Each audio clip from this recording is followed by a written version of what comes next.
Do you think Indian economy could go through a process of permanent derating? Absolutely. I mean, the point you made is absolutely right. You see, expectations determine what you do today. It is the expectations. If we say we are going to do something, we don't do it. We announce, we reverse. And then there is a policy, so-called policy paralysis. Then obviously, you can go anywhere. I mean, down. Who could have forecast what would happen in Europe or Greece or something else, say, 2 years ago? So I would not take any confident view that yes, India is, and I myself have said that we have all these strengths.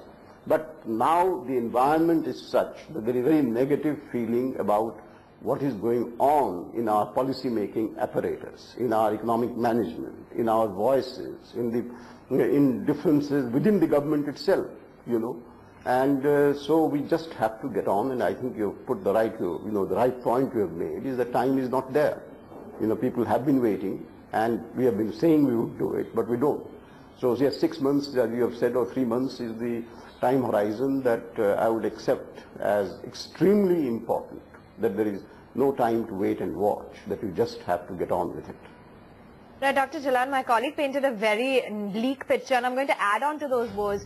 Do you think that perhaps we can categorize India as a stagflation scenario where there's slow growth and high inflation? I mean, don't use these captions, stagflation or not. But yes, we have lower growth than expected by the Economic Advisory Council itself. We have higher inflation than expected by the Economic Advisory itself. Am I right? If that be so, then, I mean, there is nothing structural about it. 3 months ago, the picture was different. Today, the picture is different. Why? What has changed? Except our ability to do things. And so I would say don't characterize it as use one caption or, stagflation. It is not there. There is no structural issue here. We have lower growth, higher inflation. That's a fact. We have lower investment than we say. We have a higher fiscal deficit than we said. So, that is our problem. It's all about leadership. Problem. I mean, that is... Yeah, clearly, sir, it's all about leadership and decision making. I'll leave you to... Right. So I'm not going to get. I'm not trying to. You see, it's not about leadership alone.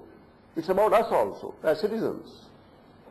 That we elect a government which is responsible to us, accountable to us. We have a parliament which was supposed to be accountable to us. Why don't we say that, look, do it? So I'm not trying to, steal a headline from you. Do you think UPA 2 in market terminology is long in words and short in action? No.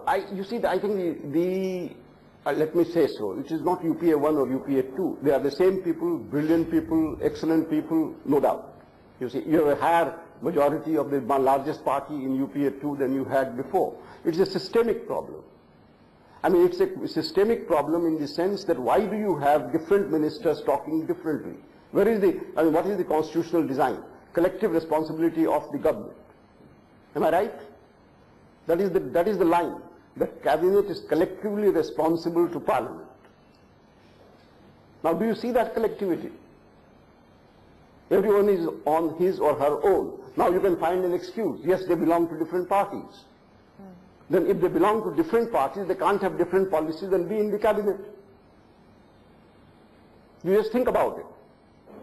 If you are in the cabinet, you must have collective responsibility, and if you can't do it, it's much better to seek re-election.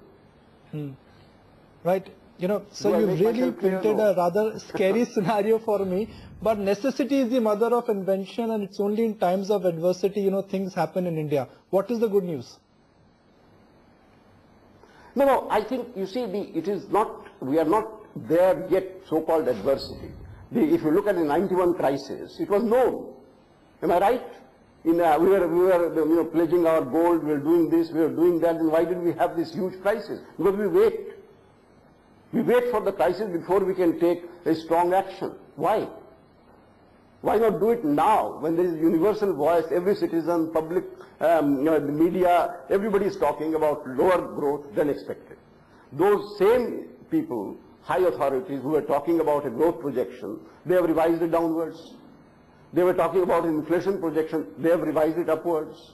They were talking about a fiscal deficit correction. They have revised it upwards. So, you know, what I'm saying is that it is, how to put it? I mean, I don't know how to put it. I'm saying that I mean, all of us are involved in this stasis. Mr. Jalan, let me, that if we can't do it. Mr. Jalan, let me have a slightly, out of the box thought here. Do you think the 9% GDP growth what Indian economy has registered for, 2 or 3 years, that was a one-off, that was a function of, global liquidity? The real Indian GDP growth is about 5 to 6%, which is what we've achieved in 90s, and which is what we will achieve in next 5 years? No, I don't think so. You see that if you look at the majority of years, from 80 to 2010, say, take 30 years, you would have achieved 8% plus growth. I mean, whether it's 9, 8, 7.5, I don't want to get into, but between 7.5 to 8.5 is within our reach. And we have achieved it at least in 15 years out of these 30, half the time at least. Right. But then we become very, Dr. Jalan, if I may, if we step away from the political arena and talk of some of the other problems, then we're a country that depends on the rainfall for 60% of our food grain output. These erratic monsoons, they've been playing absolute havoc with the economy, and this also is coming at a time when the overall growth is slowing, the external environment is turning hostile. How worried as a country should we be by the deficit monsoon picture? No, of course. I mean, that is there. I mean, obviously we should be concerned, but it's not something that you can change. And we can't, we can pray about the rain gods, but we can't do very much. And hopefully that this corrects itself over a period of time. Hopefully it corrects itself next year or after 2 years or something. And we have the resources. You just look at your reserves. You look at the past droughts. Did you have the kind of reserves that you have? Did you have the kind of food reserves that you have? And what is stopping us from releasing food in the market? Tell me. That's a fair point that you brought out, but... What is stopping us? Well, today, you see, the point I want to make, sorry to be so insistent, the point I want to make is that we are stronger today in terms of reserves, in terms of ability to import, in terms of handling the problem that might arise because of rain gods, than was the case, in many years ago. And we can do it. Let us just put it that way, if we want to. Right, to add to that, there's also a list of some of the key pending bills. Do you expect something to be touched upon perhaps in some of the other sessions of Parliament, the insurance law bills, the Forward Contract Regulation Act, some of the banking laws? Is there anything that you're expecting? I don't expect, because what I'm saying is that supposing, just let me take you a hypothetical instance. Hypothetical, I say that no bill is passed, say. And I say in the government of India, collectively, that I'm not going to place any bill before the government. Which is the urgent bill, except correction of the wrongs that we have done, like retrospective taxation, like this GAAR issue, which is being revised anyway.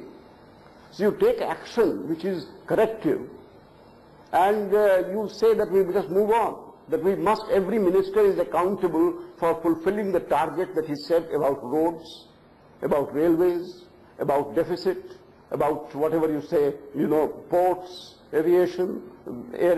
What I'm saying is that those are more important things, rather than passing the bills. Well, if you put the bills which can't be passed, then you create a negative environment. But supposing I say I am not putting any bill, after the government, if there is no consensus, I am not going to go ahead with any bill. But I am going to correct only the past mistakes, which is within our power. Sorry, I don't know if I make any sense to you, but... I've never heard you that vocal, Mr. Jalan. Why is that? I've interacted with you, I've interacted with you for over 10 years. I think there is that I'm not in the policy making circles, so that's an advantage. So I don't have to guard myself, as it were. But the more important point is that, I have been, if I may say so, it's just purely a personal point, involved in government, involved in the RBI, involved in public affairs for a very, very long time. And when I look back, the kind of issues that we faced, say in the 70s, when I was in the Ministry of Industry, or in the 80s, late 80s, when we had complete political uncertainty after 87, 88. You remember, I mean, you had the elections in 87, they were postponed, then you had another government, then you had Bofor's scandal, we waited for 3 years, then you had a crisis, then we had to go to the IMF, we did something, then we made some reforms, we did very well for 3, 4, 5 years, then again there was, you know, I mean, what I'm saying essentially is that today we have the strength, the resources, that you are not looking for aid from abroad. You are not looking for, you know, food. Remember the 60s. I mean, when there were sanctions or something else, or 70s. You are able to do what you want to do. Just what I'm saying is, I don't know whether I'm making sense. As you said that I'm being very vocal now, that I'm not a part of the policy-making apparatus, which is an advantage in the case, if I may say so. And two, that I believe that we have the strength and internal resources, internal will, and we know what needs to be done. And we just should do it. If we can't do it, I mean, it's much better to have elections now. Dr. Jalan, you being vocal has been of great advantage to us. Appreciate you taking out the time and giving us all of that interesting perspective right here on ET Now. With that, we slip into a quick break and come back with lots more on the other side. Stay tuned.